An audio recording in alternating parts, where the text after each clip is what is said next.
They found her at dawn, tied to a post in the center of the livestock yard. Her wrists bore the red rings of iron, her dress hung in tatters, and her eyes held the kind of emptiness that comes from knowing hell ain't a place you visit, it's a place you live. The auctioneer's gavel cracked against the wood.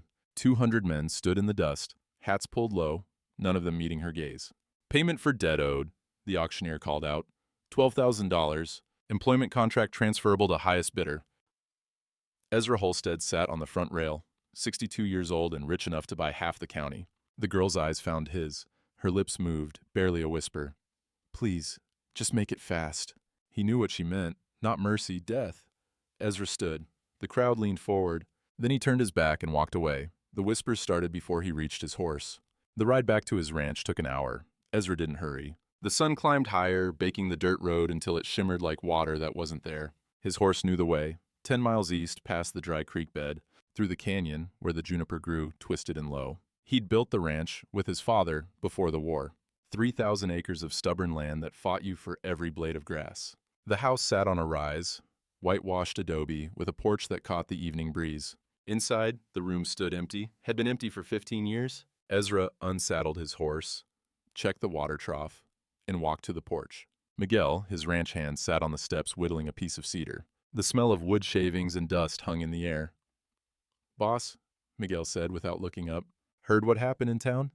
Did you? Folks saying you're heartless? Ezra poured himself water from the clay jug. It tasted like iron. Folks say a lot of things. That girl ain't my concern. Miguel's knife stopped moving. He was 20 years younger than Ezra, born on this land, loyal as the day was long. But even loyalty had questions. She gonna die, boss? Ezra set the cup down harder than he meant to. The sound echoed across the empty porch. Then she'll die legal. Contracts enforceable under territorial law. I looked it up 3 months ago when Pritchard started this business. 3 months? Miguel stood, cedar shavings falling from his lap. You knew he was gonna... I knew he'd try something. Ezra's voice went flat, the way it did when he was thinking 10 moves ahead. Man like Roland Pritchard don't stop at one land grab. He's been buying up every mortgage in the county, squeezing folks till they sell cheap. Needed to know what kind of snake I was dealing with. Miguel studied him. So what are you dealing with? The kind that uses law like a noose. The sun hung overhead now, merciless and bright. Somewhere out past the fence line, a hawk cried. Ezra watched it circle, wings catching the thermal currents. Get some rest, he said finally. Got work tomorrow. Miguel walked toward the bunkhouse but stopped at the bottom step. Boss, folks gonna think you're heartless. Ezra didn't answer. Heartless was easier than the truth. That night, Doc Amos Harlan sat in his clinic by lamplight, his hands steady despite being 70 years old. The girl lay on the examination table, unconscious. Her breathing came shallow, each inhale a struggle. The door rattled. Wade, Pritchard's foreman, leaned against the frame. Big man, shoulders like a barn door, eyes that enjoyed other people's pain. She gonna live, Doc? If I do my job? Amos dipped a cloth in cool water, pressed it to the girl's forehead. The lamplight caught the scars on her wrists, not just rope burns, brands. Deliberate, patterned burns in the shape of initials. RP. Boss wants to know how long till she can work. Amos's jaw tightened. 40 years of doctoring had taught him when to speak and when to swallow rage. She needs a week, minimum. She's got 3 days. Wade pushed off the doorframe. And Doc, keep your mouth shut about what you see. Pritchard's got a long memory. So do I. Wade smiled, the kind that didn't reach his eyes. Yeah, but you ain't got a land office and a sheriff on payroll. The door slammed. The sound rattled the glass bottles on the shelf. Amos turned back to the girl. Her eyes were open now, staring at the ceiling. She didn't cry, didn't speak, just breathed. What's your name, child? Her lips barely moved. Celia. Celia, I'm gonna fix you up best I can. But I gotta ask, who branded you? Her hand trembled as she touched her wrist. Man who killed my daddy. Amos felt something cold settle in his chest. Your daddy have a name? Jacob Thornton. Worked a claim out near Dead Horse Canyon, found water on his land last spring. Pritchard wanted it. Daddy wouldn't sell. Her voice cracked. They said it was an accident. Said he fell. You believe that? I saw the bruises, Doc. Saw where they dragged him. She closed her eyes. Pritchard came to our cabin 3 days later, said Daddy owed him $12,000 for surveying equipment, had papers to prove it. I told him we didn't have that kind of money. He said I could work it off. And the brands. So I wouldn't run. Her voice went hollow. Said I was property now, legal and binding. Amos's hands shook as he wrapped clean bandages around her wrists. The smell of carbolic acid and blood filled the small room. Outside, the town slept. Inside, the lamplight flickered. Celia, he said quietly, you got any kin? Anyone who'd stand for you? No one. She stared at the ceiling again. Daddy was all I had, and now I got nothing but 20 years of this. Amos cleaned his instruments in silence. When he finally spoke, his voice carried the weight of a decision. I'm going to document what I see here. Photographs, medical record, the whole works. Won't be worth much in court, but it'll be something. Why? Because some things need witnessing. She didn't respond. Sleep took her, or maybe just exhaustion that looked like sleep. Amos turned down the lamp and sat in the dark, thinking about men who use law like a weapon, and girls who had no one to stand between them and the fire. Outside, the wind picked up, carrying the smell of distant rain that would never come. Morning came hard and bright. Ezra rode into town with purpose, the kind of purpose that looks like calm but burns underneath. The Pritchard land office sat on the corner of Main Street, 2 stories of painted wood and glass windows that reflected the sun like they had something to hide. Inside, the air smelled of tobacco and wood polish. A clerk sat at a desk near the door, scratching entries into a ledger. He looked up when Ezra's boots crossed the threshold. Mr. Holstead, wasn't expecting you. Need to see Pritchard. I'll wait. The clerk's pen stopped moving. He knew better than to argue with a man who owned half the water in the county. He disappeared through a side door. Ezra stood in the center of the room, hands loose at his sides. His eyes swept the office, maps on the wall showing land parcels, a mahogany desk near the window, papers stacked neat and official. And there, catching the light, a small brass object on the corner of the desk. A surveyor's compass. Old, well-used, with engravings too fine to read from this distance. The door opened. Roland Pritchard walked in like a man who owned the building and the ground it sat on. 48 years old, clean-shaven, vest button perfect. His smile came easy, practiced. Ezra, to what do I owe the pleasure? Want to see the employment contract? Pritchard's smile didn't falter. Which one? The girl, Celia Thornton. Ah. Pritchard moved to his desk, opened a drawer, and pulled out a leather folder. Standard arrangement. Debt repayment through labor. Territorial law is quite clear on the matter. He slid the folder across the desk. Ezra opened it. 14 pages. Legal language dense as thorns. He flipped through, slow reading every clause. His jaw tightened when he reached page 7. 20 years. Term of service, yes, her father accumulated quite a debt. $12,000 for surveying equipment. Ezra looked up. Jacob Thornton worked a small claim. What did he need with $12,000 worth of equipment? Not my concern what he needed. Only what he owed. Pritchard leaned back in his chair, fingers steepled. The contract's legal, Ezra. Sheriff confirmed it. Territorial clerk confirmed it. You want to contest it? Take it up with the courts.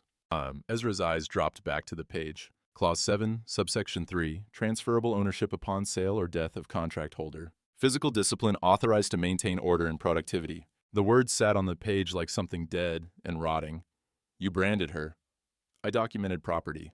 Pritchard's voice went cold. She's mine for 20 years, Ezra, legal and binding.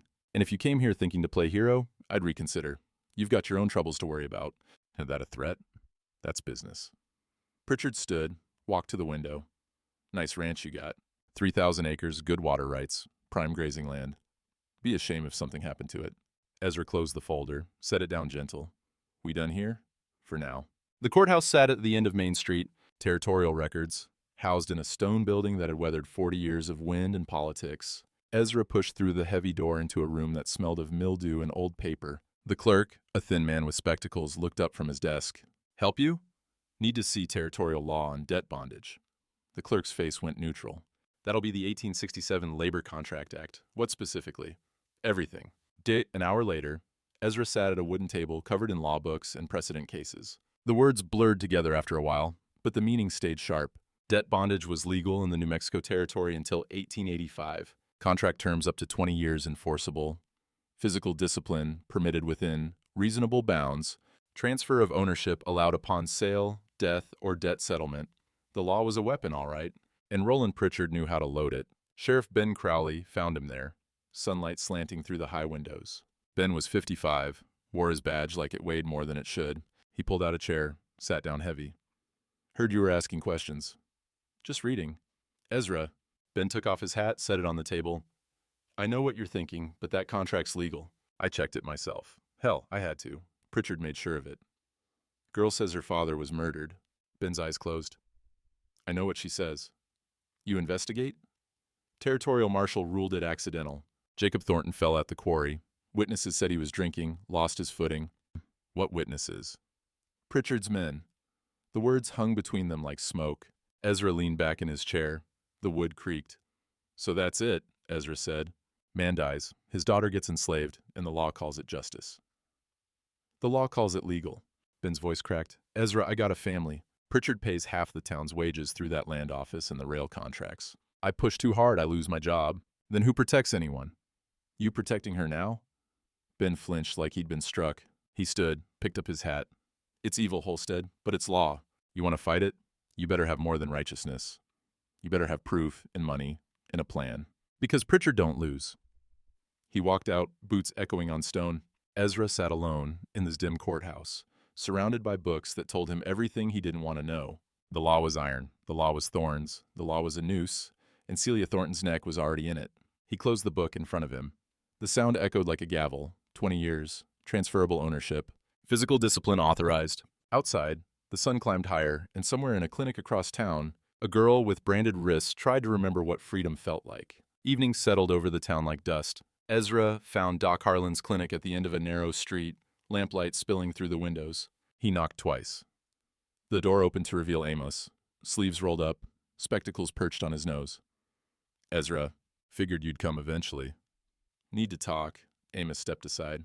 The clinic smelled of iodine and soap, clean in a way the rest of the world wasn't. Celia lay on a cot in the corner, asleep or pretending to be. Martha, Doc's wife, sat beside her with a basin of water and clean bandages. How is she?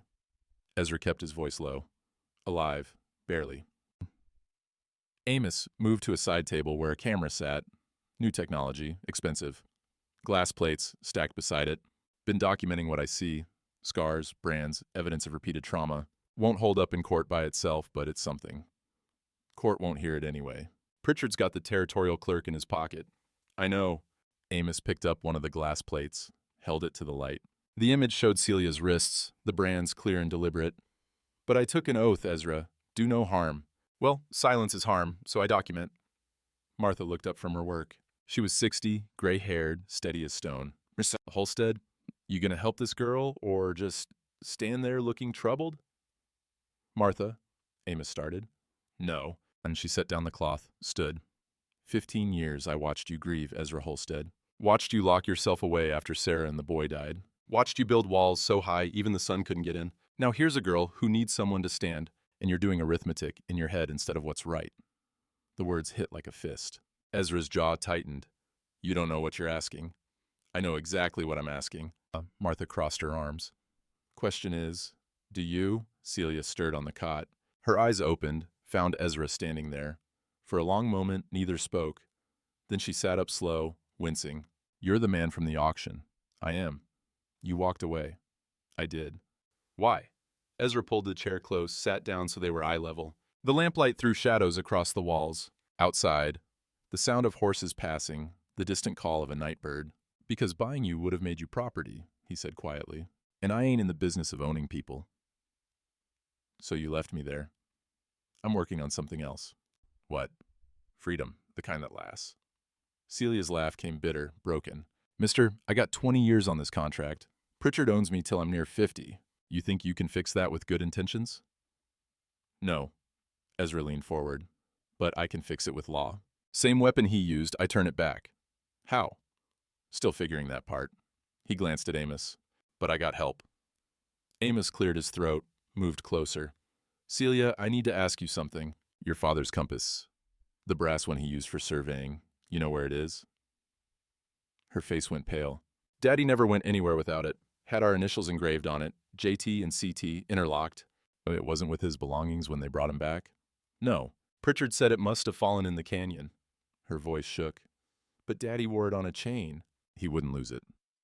Amos and Ezra exchanged a look. Ezra stood. Doc, you got that camera ready? Already set up in the back room. Then photograph everything. Every scar, every brand, every mark.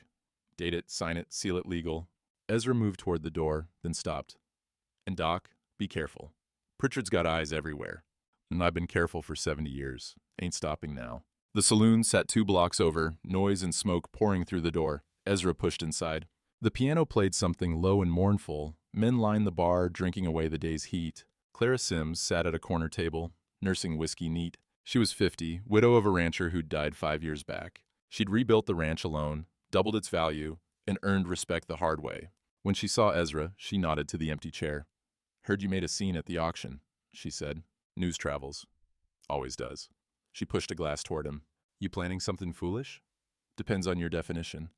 Clara smiled, but it didn't reach her eyes. "Ezra, I've known you 20 years. You don't do anything without a plan. So what is it?" He told her. Not everything, but enough. The contract, the loopholes, the impossibility of breaking it through legal means alone. When he finished, Clara sat back, swirling the whiskey in her glass. "So you need money. Need options." "How much?" 15,000, maybe more." She whistled low. "That's a ranch worth of cattle." "I know." "You're willing to liquidate?" "If it comes to that." Clara studied him. Outside, someone laughed too loud. The bartender called last rounds. The smell of sawdust and spilled beer filled the air. "I'll buy your herd," she said finally. 8,000, fair market. You need the other 7. I know some folks who might help. But Ezra, she leaned forward. You do this, you're making an enemy. Pritchard don't forgive, and he don't forget. I'm counting on it. She slid a folded paper across the table. "Then count me in." He opened it. A deed transfer form, partially filled out, her handwriting clean and certain. "When you're ready," she said. "You got friends, Ezra, more than you think. Some of us remember what standing for something looks like." He folded the paper, slipped it inside his coat. The wood pressed against his ribs, a promise and a weight. When he walked out of the saloon, the night air hit cool and clear. Stars scattered across the sky like thrown seed. Somewhere in a clinic, a girl with branded wrists tried to believe in freedom. And somewhere in a land office, Roland Pritchard counted money and thought he'd already won. Dawn broke cold and clear. Ezra stood on his porch, coffee steaming in a tin cup, watching the horizon turn from black to gray to gold. The land stretched out before him. 3,000 acres his father had fought for, his mother had died on, his own sweat had kept alive. Miguel came up the path, hat in hand. "Boss, we got visitors." Ezra set down his cup. The sound of it hitting wood echoed across the empty porch. "How many?"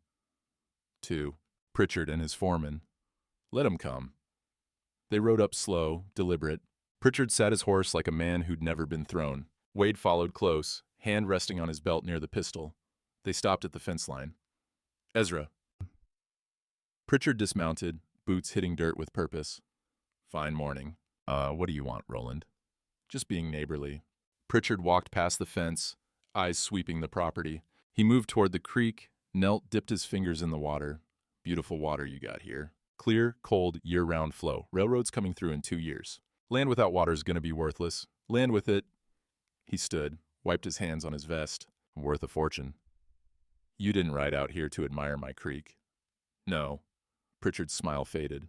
"I came to make things simple. I bought your mortgage note from the bank, $8,000, due in 30 days. You can pay it, of course.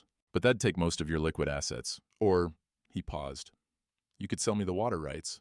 50,000. Enough to pay the note, set you up comfortable, and we both walk away happy."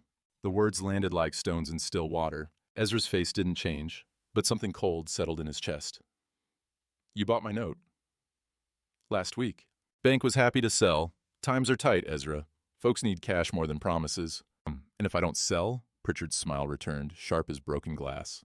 "Then in 30 days I foreclose. Buy the land at auction. Get the water anyway, just cheaper. Your choice, walk away with money or walk away with nothing." Wade shifted his weight, hands still near his pistol. The morning sun caught the metal, made it gleam. Ezra looked at Pritchard, really looked, saw the desperation hiding under confidence. A man who needed this water, needed it bad enough to threaten, to buy notes, to leverage everything. "I'll think about it," Ezra said. "Don't think too long. Clock's ticking." Pritchard mounted his horse.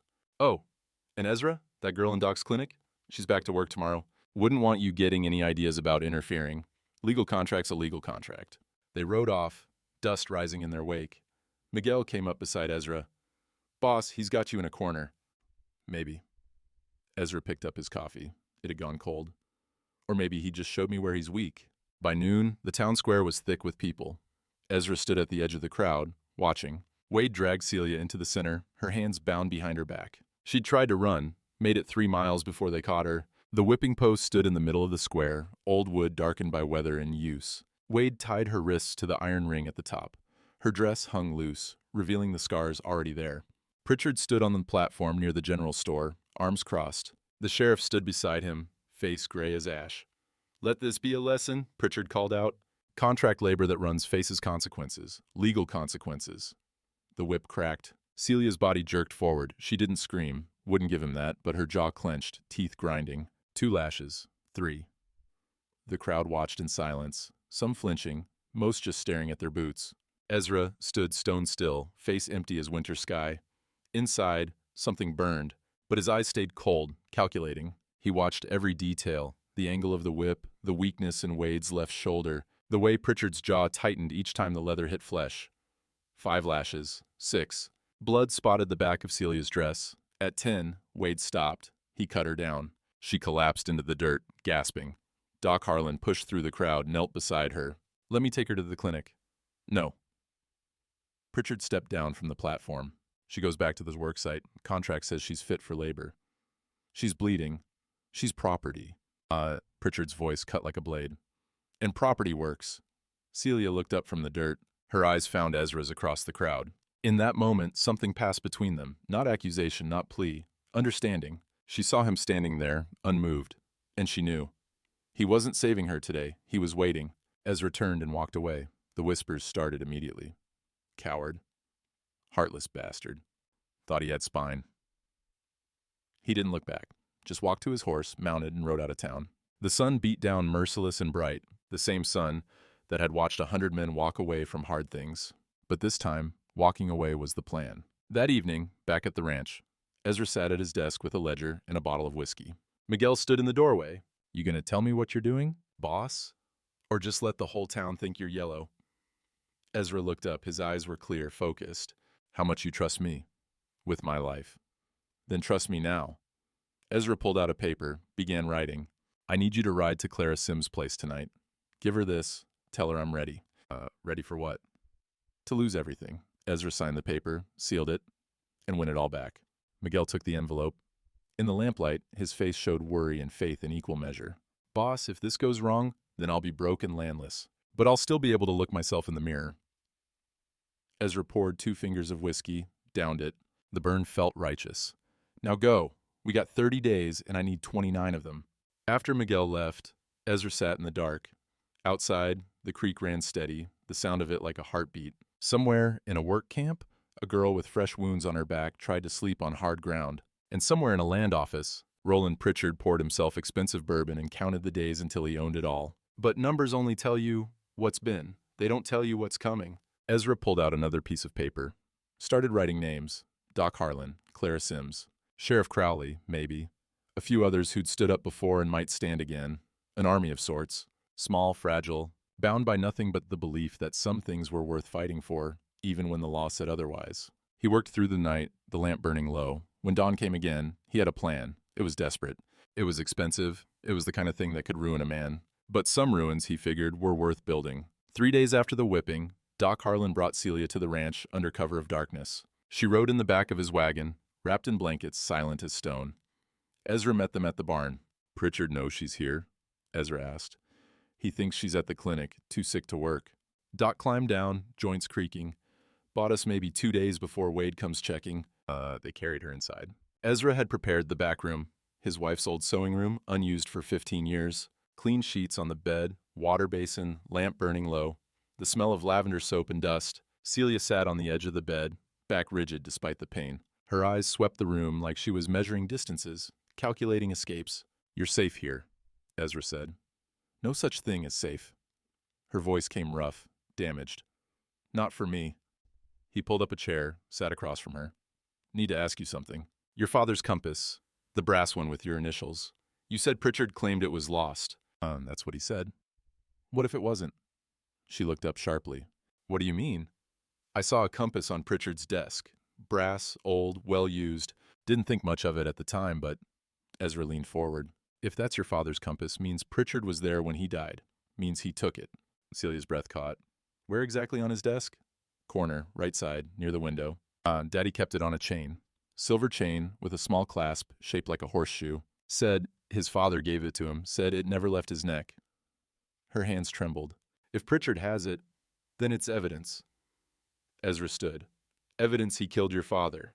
Evidence that might make a territorial marshal look twice. How do we get it? We don't, not yet. Ezra moved to the window, looked out at the dark. But we keep it in mind. When the time comes, we use it. Doc cleared his throat from the doorway. Ezra, there's something else. I've been documenting everything. The scars, the brands, the whipping. Got photographs, medical records, dated and signed. But it won't mean nothing without witnesses willing to testify. I know. And right now, nobody's willing. They're scared. Pritchard controls too much. Ezra turned from the window. Then we change what they're scared of. Make them more afraid of staying silent than speaking up. Celia watched him, eyes narrowed. You talk like you got a plan. Working on it. You gonna tell me what it is? When it's time. When he moved toward the door, stopped. You need anything? Water, food, anything, you ask. This is your home till we sort this out. This ain't my home. It's your house. Home's where someone stands for you. He looked back at her. Reckon that makes it home enough. After Doc left, Ezra walked to the porch. Miguel sat there, rifle across his knees. She settled? Miguel asked. Much as she's gonna be. Ezra sat down, the wood creaking under his weight. The night air carried the smell of sage and distant rain. Tomorrow, I need you to do something for me. Name it. Ride into town. Go to Pritchard's office. Tell him you're looking for work, hauling, building, anything. Get inside that building. Miguel's eyes narrowed. You want me to steal the compass. I want you to look at it. See if it's got initials engraved. JT and CT, interlocked. Don't take it. Just confirm it's there. And if it is, then we got him. Ezra pulled out a small leather pouch, handed it to Miguel. That's $300. If things go wrong, if Pritchard figures out what we're doing, you take that and run. Don't look back. Miguel pushed the pouch away. I ain't running, boss. Then you're a fool. Maybe. Miguel smiled. The kind of smile that said he'd made his choice a long time ago. But I'm a fool standing with you, so I reckon we're both damned. The next morning, Ezra rode to the bank. The building sat on Main Street, brick and mortar, the kind of place that held a town's future in locked vaults. Inside, the air smelled of ink and leather. The banker, Hayes, looked up from his desk. His face showed surprise, then caution. Mr. Holstead, didn't expect to see you. Need to make a withdrawal. How much? Everything. Hayes blinked. I'm sorry? $7,000. Cash. Today. That's your entire savings. I'm aware. Ezra kept his voice level, calm. You got a problem with that? No, sir. Just, Hayes fumbled with papers. Just unexpected. Takes time to gather that kind of cash. Need till this afternoon. Fine. I'll be back at 3. Ezra left, walked 2 doors down to Clara Simms' office. She dealt in land and cattle, had a head for numbers that put most men to shame. She looked up when he entered, gestured to a chair. You ready? She asked. Got the cash coming this afternoon, 7,000. I've got 8 for your herd. That's 15 total. Clara pulled out a contract. And I talked to some folks, 3 others willing to put in money. If this goes where I think it's going, that's another 3,000, 18 total. Won't be enough. And for what? The contract minimum's 12,000, but Pritchard won't sell for minimum. He'll push it higher, make me bleed. Clara leaned back in her chair. So what's the play? I buy the contract, 15,000, maybe more. Get legal ownership. And then I burn it. Ezra met her eyes. In front of everyone. Town square, witnesses, the whole show. That's a lot of money to set on fire. It's the right amount. Odd he stood. But there's a catch. Pritchard's got my mortgage note. If I spend 15,000 buying Celia's freedom, I got nothing left to pay him. He forecloses, takes the ranch. Clara was quiet for a long moment. Then she opened a drawer, pulled out another paper. What if you didn't own the ranch? What? What if you sold it before he could foreclose? Sold it to, say, a cooperative of local ranchers. We pay off your note, buy the land, and you manage it for us. Same work, smaller share of the profit, but you're not broke. Ezra stared at the paper. It was a deed transfer, already partially filled out. Her handwriting, careful and clear. You've been planning this, he said. Someone had to. Clara slid the paper across. Sign when you're ready. We'll hold it, file it when the time's right. That way Pritchard can't touch what you don't own. He picked up the paper. The deed to 3,000 acres, his father's legacy, his life's work. All of it signed away for a girl he barely knew and a principal that wouldn't pay bills. His hand shook as he signed. When he set down the pen, Clara folded the paper, locked it in her safe. "You're a damn fool, Ezra Holstead," she said quietly. "So I've been told." Outside, the sun climbed higher. 30 days had become 27. Time was running like water through his fingers, and all he could do was hold on and hope there was something left when it stopped. Sunday morning came with church bells and judgment. Ezra walked up the stone steps of the whitewashed chapel, hat in hand, aware of every eye that followed him. The town had made up its mind. He was either a coward or a fool, and neither verdict sat well with folks who valued backbone. The preacher, Reverend Mills, stood at the door greeting parishioners. He was 60, gray-bearded, the kind of man who spoke in parables and expected you to sort out the meaning yourself. When Ezra approached, Mills's handshake was firm, but his eyes held questions. "Ezra, good to see you." "Reverend." Inside, the pews filled with families dressed in Sunday best. The smell of candle wax and pine wood hung in the air. Ezra took a seat near the back, felt the weight of whispers settle over him like dust. Halfway through the sermon, the door opened. Pritchard walked in with his wife on his arm, a small woman with sad eyes who never spoke much. They took their usual seat in the front row, and Pritchard turned to survey the congregation. When his eyes found Ezra, he smiled. After the service, people gathered on the church steps. The sun beat down, harsh and bright. Pritchard made his way through the crowd, shaking hands, playing the part of a respectable businessman. Then he stopped in front of Ezra. "Holstead, surprised to see you here. Thought you might be too busy hiding behind your fence line." A few people turned. The murmur of conversation died. "Just came to worship," Ezra said quietly. "Worship." Pritchard's smile widened. "That's rich, coming from a man who watches a girl get whipped and does nothing. What kind of Christian stands idle while someone suffers? The kind who's thinking more than one move ahead." "Is that what you call it?" Pritchard stepped closer. "Because from where I stand, it looks like cowardice. That girl's got 19 years left on her contract. 19 years of my ownership. And you," he poked Ezra's chest, "you couldn't even muster the decency to bid." Ezra's jaw tightened, but his voice stayed level. "We done here?" "Not quite." Pritchard raised his voice so the whole crowd could hear. "I want everyone to know Ezra Holstead had a chance to help that girl. Could have bid on her contract, could have done something. Instead, he walked away. That's the kind of man he is. Spineless." The words hung in the air like smoke. People shifted uncomfortably. Then a voice cut through the silence. "That's enough." A young widow, Sarah Bennett, stepped forward. She was 30, raising 2 children alone after her husband died in a rail accident. Her dress was worn but clean, her face set with determination. "Pritchard, I've known Ezra Holstead my whole life. He helped my family when we had nothing. Didn't ask for repayment, didn't make a show of it, just helped." She looked around at the crowd. "Maybe he's got his reasons for what he's doing. Maybe we should give him the benefit of doubt." 3 other women stepped up beside her, then an older rancher, then the blacksmith. Not a flood, but a trickle. Enough to break Pritchard's momentum. Pritchard's face darkened. "You folks defend him all you want, won't change the facts. 27 days from now, I'll own his ranch too. Then we'll see how noble he looks." He walked off, his wife trailing behind. Ezra stood there, surrounded by people he'd known for decades. Sarah touched his arm. "Whatever you're planning," she said quietly, "some of us still believe in you." He nodded, not trusting himself to speak. That afternoon, Ezra found Doc Harlan in his study, surrounded by books and papers. The room smelled of old leather and pipe tobacco. Doc looked up when Ezra entered, gestured to a chair. "Miguel came by earlier, said he got a look at that compass." "And?" "It's the right one. Initials match, JT and CT interlocked, exactly like Celia described." Doc pulled out a photograph, slid it across the desk. "I managed to get this when I was delivering medical supplies to Pritchard's office last week. It's not perfect, but you can see the engravings if you know what you're looking for." Ezra studied the photograph. The brass compass sat on Pritchard's desk, clear as daylight. In the background, you could barely make out Pritchard himself, leaning over papers. "This is evidence," Ezra said. "It's a start, but we need more than a photograph. We need testimony. We need a reason for the territorial marshal to investigate, and we need—" Doc paused. "We need Pritchard to make a mistake."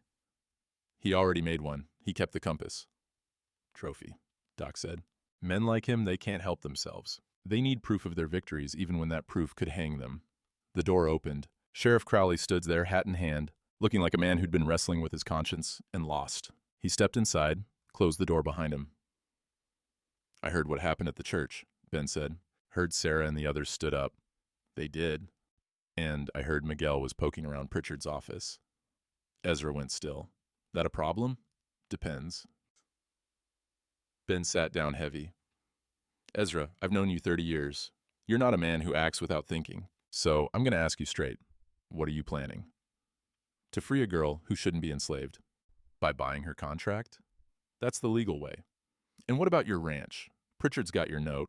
You spend your money freeing her, you lose everything. I know. Ben looked at him for a long time. You're willing to go broke for this. I'm willing to do what's right. Right? Don't pay bills, Ezra. No, but it lets you sleep at night. Ezra leaned forward. Ben, I need to know, when the time comes when this all goes public, you gonna stand with the law or with justice? They're supposed to be the same thing. But they're not. Not this time. The sheriff's face aged 10 years in that moment. He looked at Doc, then back at Ezra. Outside, someone laughed. A dog barked. The ordinary sounds of a town that didn't know everything was about to change. My boy died at Shiloh, Ben said quietly. 19 years old, never hurt anyone in his life. And I think about him sometimes, what he died for. Was it just words on paper, or was it something bigger? He stood. When the time comes, Ezra, I'll testify. About the compass, about Pritchard's threats, about everything I've seen and been too scared to say. You'll lose your job. Probably, but I'll keep my soul. Ben put his hat back on. You let me know when you're ready. I'll be there. After he left, Doc poured 2 glasses of whiskey, handed one to Ezra. You're building an army, Doc said. Building something. Don't know if it's strong enough to win, but it's all I got. They drank in silence. Outside, the sun began its slow descent. 27 days had become 26, and somewhere in that land office, Roland Pritchard sat with a brass compass that would be his undoing. He just didn't know it yet. Night settled over the ranch like a heavy blanket. Ezra sat on the porch, alone except for the crickets and the distant sound of the creek. Miguel had gone to town on an errand. Inside, Celia slept, or tried to. He could hear her moving sometimes, restless, haunted by dreams that wouldn't let go. The sound of boots on gravel pulled him from his thoughts. Miguel appeared from the darkness, face grim. We got a problem, boss. Always do. What kind? Pritchard's moving faster than we thought. Posted a notice at the courthouse today. Public auction for Celia's contract 3 days from now. Says he's consolidating his holdings. Wants to liquidate some assets. Ezra stood. 3 days. That's not enough time. Gets worse. He set the opening bid at $12,000, but there's a clause. If bidding goes over 15, he reserves the right to refuse sale and keep the contract. It's a trap, boss. He wants you to bid high, bleed yourself dry, and then he keeps her anyway. The words settled like stones in dark water. Ezra's hands gripped the porch rail, knuckles white. He's forcing my hand. That's the idea. Miguel pulled out a folded paper. But there's something else. Clara sent this, says you need to read it tonight. Ezra unfolded the paper by lamplight. It was the deed transfer, the one Clara had prepared, but she'd added a note at the bottom in her careful handwriting. Deed is ready. I've got 5 ranchers, willing to form the cooperative. We'll buy your land for $42,000, enough to pay off Pritchard's note and leave you something to live on. But Ezra, the filing has to happen before the foreclosure. You've got 26 days. If you wait until after you buy her contract, you'll have nothing left to sell. Sign now or lose everything. Ezra read it twice. The mathematics were simple and brutal. If he transferred this deed now, he'd have the money to pay Pritchard's note and buy Celia's freedom. But he'd lose the ranch, 3,000 acres his father had bled for, his mother had died on, his own life had been built around. What are you going to do? Miguel asked. I don't know. Boss, you've always known. That's what makes you different. You think 10 moves ahead, see the angles nobody else sees. This time I'm out of angles. Ezra set the paper down. I sign this deed, I'm homeless. I don't sign it, I can't buy her freedom, and I lose the ranch anyway when Pritchard forecloses. Either way, I'm broke.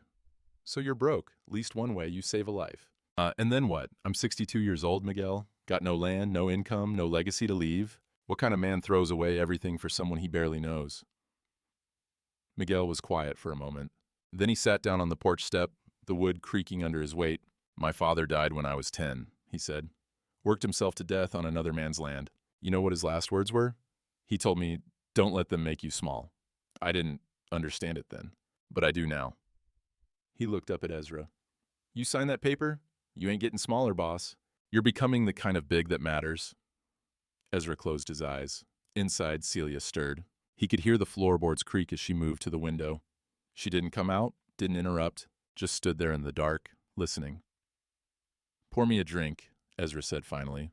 Miguel brought out the whiskey bottle and 2 cups. They drank in silence, the night pressing in around them. An owl called from somewhere near the barn. The horses shifted in their stalls. Tell Clara I'll sign tomorrow, Ezra said. Have her ready to file it the day after I buy the contract. That way Pritchard can't touch what I don't own. And if he finds out early. Then we're finished before we start. Ezra stood, walked to the edge of the porch. The land stretched out before him, dark and endless. But I reckon some gambles are worth taking. Morning came, with Miguel gone to town, and Ezra alone with his conscience. He made coffee, strong and bitter, and sat at the kitchen table with the deed in front of him. His father's signature was at the bottom of the original, dated 1847. 31 years of history in one piece of paper. The door to the back room opened. Celia came out, moving slow, still healing. She looked at the paper on the table, then at Ezra. That's your ranch, she said. Was my ranch. You're signing it away. Appears so. She sat down across from him. Her hands were wrapped in clean bandages. Doc's work. The brands had started to heal, but the scars would never fully fade. Why? Her voice was barely above a whisper. Why would you do this for me? Ezra looked at her. Really looked. She was 28, but her eyes were older, aged by things no one should have to endure. He saw his wife in her sometimes, not in features, but in the way she refused to break. Sarah had been like that, stubborn in the face of impossible odds. Because 15 years ago, I watched my wife and son die of typhoid. Watched them suffer for 3 weeks, and there wasn't a damn thing I could do to stop it. His voice went rough.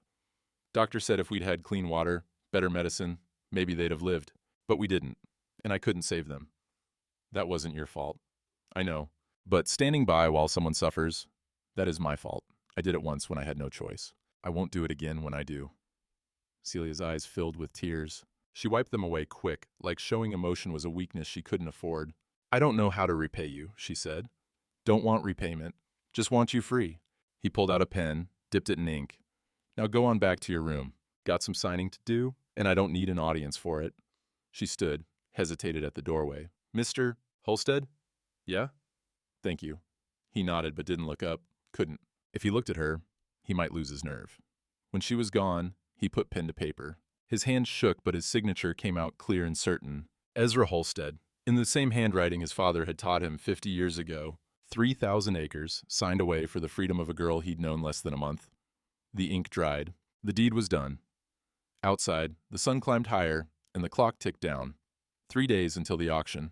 3 days to gather the money, the witnesses, the courage to stand in front of a town and burn everything he'd worked for. Miguel returned at noon, took the signed deed without a word. He knew what it cost. They both did. Clara says she'll have everything ready, Miguel said. The cooperative, the filing, all of it. Just gotta wait for your signal? Tell her 2 days, right after the auction. You sure about this, boss? Ezra looked out at the land one last time. The land that would soon belong to someone else. No, but I'm doing it anyway. The morning of the auction came hot and still. Ezra rode into town at dawn, saddlebags heavy with cash. $15,000 in bills and coin. The sum of everything he'd saved and sold. The weight of it felt like judgment. The livestock yard filled early. Word had spread. Pritchard was auctioning the Thornton girls' contract, and folks wanted to see what would happen. Some came out of curiosity, others out of something darker. The appetite for spectacle runs deep in small towns. By 9 o'clock, 200 people packed the yard. Ezra stood near the front rail, same spot he'd occupied 3 weeks ago. Doc Harlan positioned himself to the left, camera hidden in a leather case. Sheriff Crowley leaned against a post near the back, face unreadable. Clara Sims sat in a wagon at the edge of the crowd, papers tucked under her seat. The auctioneer climbed onto the platform, same man who'd sold cattle here for 20 years. He didn't look happy about what he was selling today. Behind him, Wade dragged Celia forward. She was cleaned up, dressed in a simple gray dress, hands bound in front of her. Her face showed nothing. She'd learned that mask well. Pritchard stood to the side, arms crossed, watching the crowd like a man counting money before it was earned. Folks, the auctioneer began, voice carrying across the yard, we're here to auction a labor contract, 20-year term, currently held by Roland Pritchard for one Celia May Thornton. Contract is legal and binding under territorial law. Opening bid is $12,000. Silence. The crowd shifted, boots scraping dirt. Nobody wanted to be the first to bid on a human being, even if the law said it was proper. 12,000, Ezra called out. Heads turned. Pritchard's smile widened. We have 12,000. Do I hear 13? A rail foreman near the back raised his hand. 13. 14, Ezra said immediately.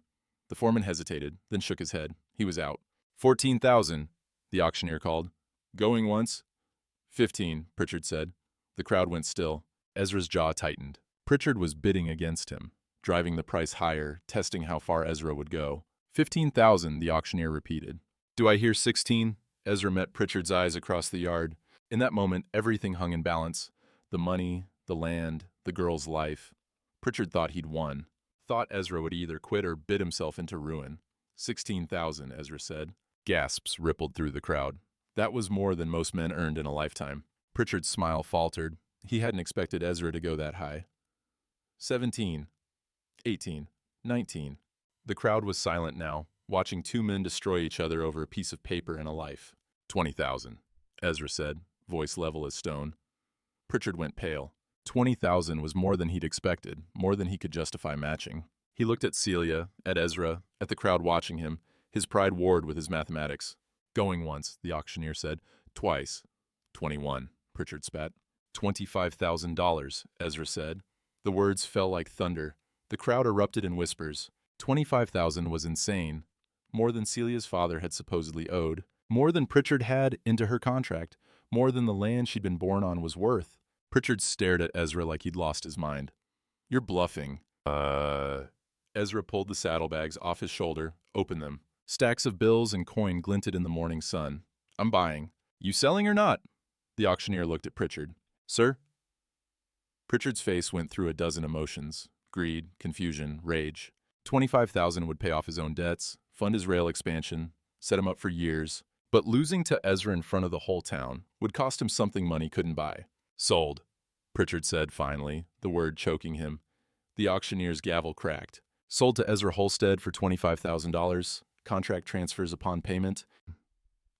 Ezra climbed onto the platform, saddlebags in hand. He counted out the money in front of everyone. Bills and coin, $25,000 in cold cash. Pritchard watched every dollar like it was being ripped from his flesh.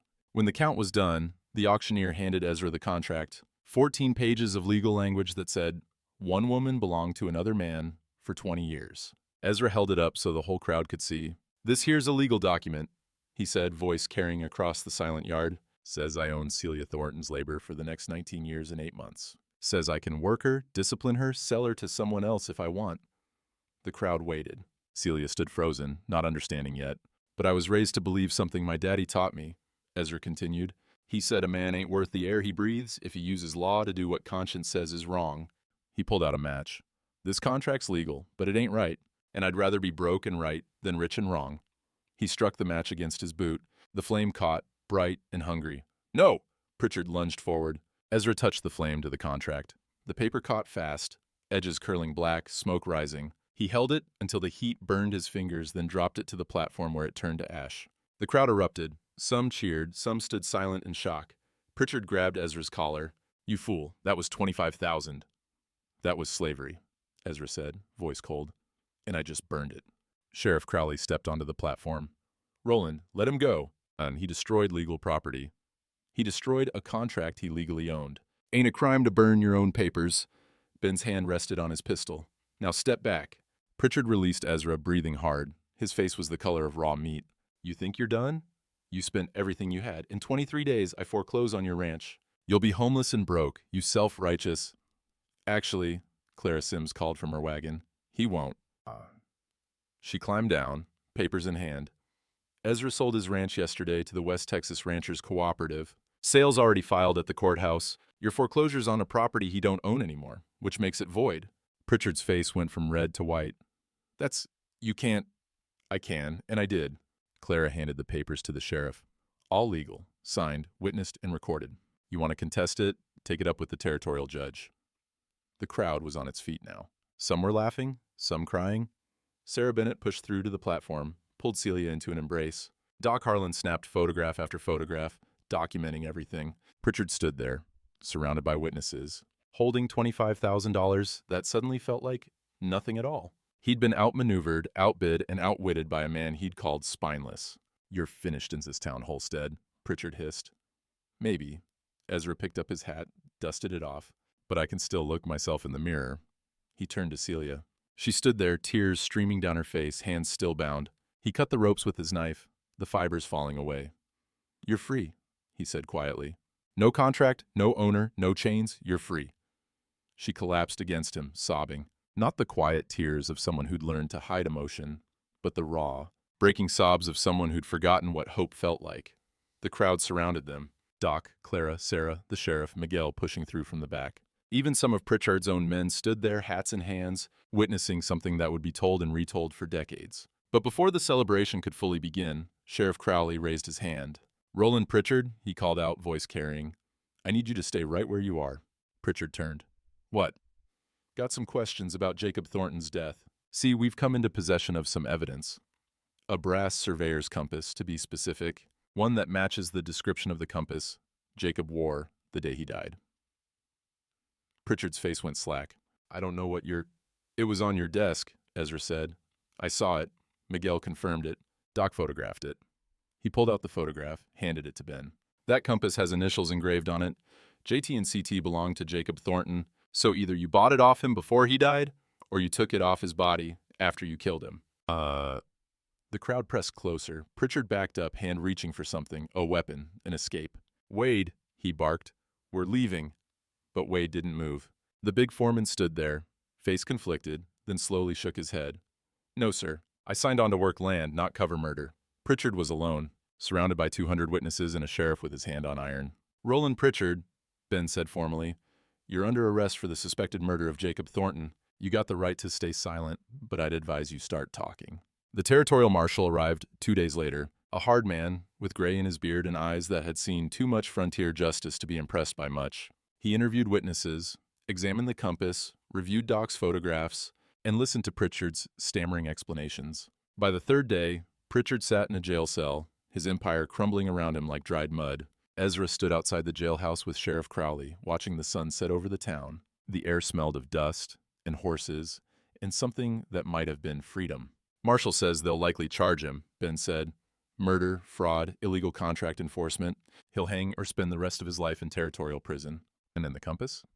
Celia identified it in front of the marshal. "Engraving matches. And Pritchard couldn't explain how he got it. Said he found it, but nobody's buying that." Ben leaned against the post. "You did it, Ezra. You took down the biggest snake in 3 counties. Didn't do it alone." "No, but you started it." Ben looked at him. "What now? You got no land, no ranch, barely enough money to live on. What's a man like you do when he's got nothing left?" "I reckon I'll figure something out." Ezra smiled, small and tired. "Been poor before. Ain't the worst thing that can happen to a man." Inside the jail, they could hear Pritchard pacing. The sound of boots on stone, back and forth, a caged animal realizing the trap had finally sprung. "He'll try to make a deal," Ben said. "Name names, implicate others. That's what men like him do when the walls close in." "Let him. The more he talks, the more dirt comes out." Ezra turned to leave, then stopped. "Ben, one more thing. That land office of Pritchard's, all those mortgage notes he bought up. What happens to them? Territorial court will sort it, probably sell them at auction, use the money to pay his debts and legal fees. When they do, let me know. Might be some folks who could use those notes disappearing." Ben nodded slowly. "I'll keep you informed." A week later, Ezra stood in what used to be his ranch house, packing the last of his belongings. The cooperative had bought the land fair and square, and they'd been generous, offered him a manager's position at half his old income and a small cabin on the property. It wasn't ownership, but it was honest work and a roof over his head. Miguel helped carry boxes to the wagon. "Boss, you sure about staying on as manager? You could go anywhere, start fresh." "I'm 62 years old. Fresh starts are for young men."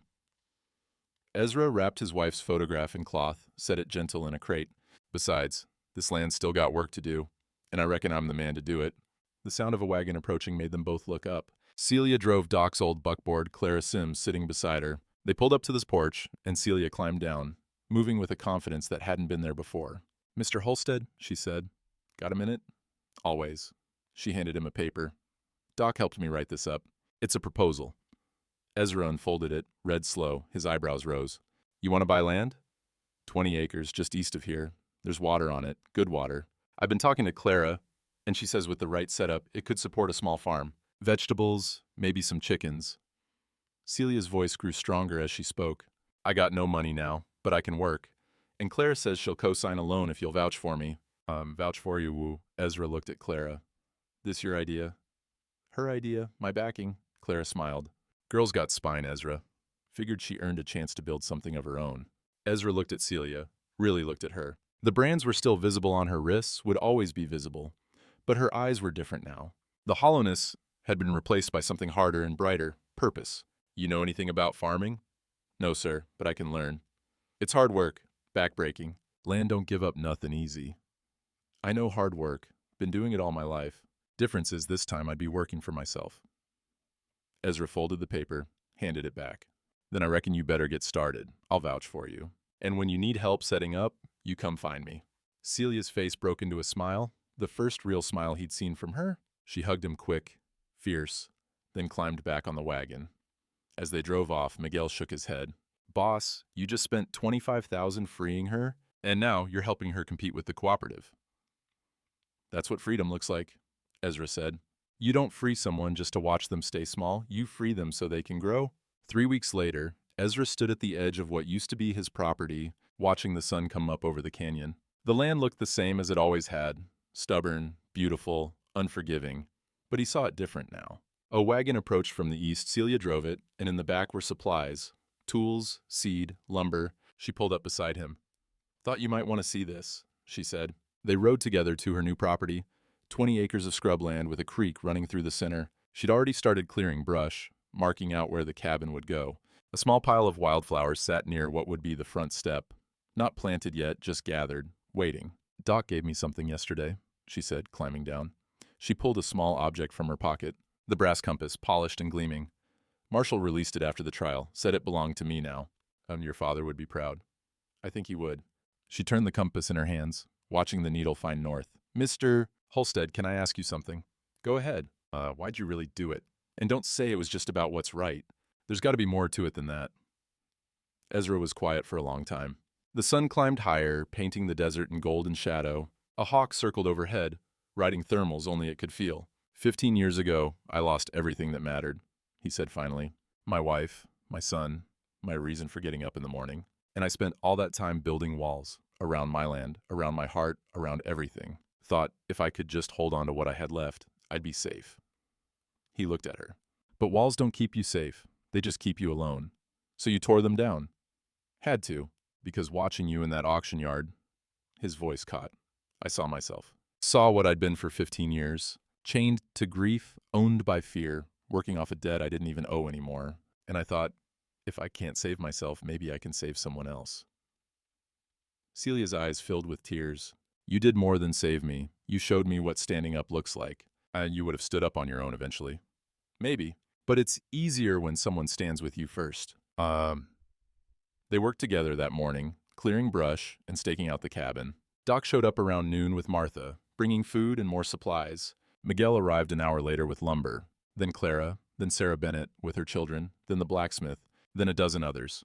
People who'd watched Ezra burn $25,000 for a principal and decided they wanted to be part of whatever came next. By evening, the frame of a small cabin stood against the sky.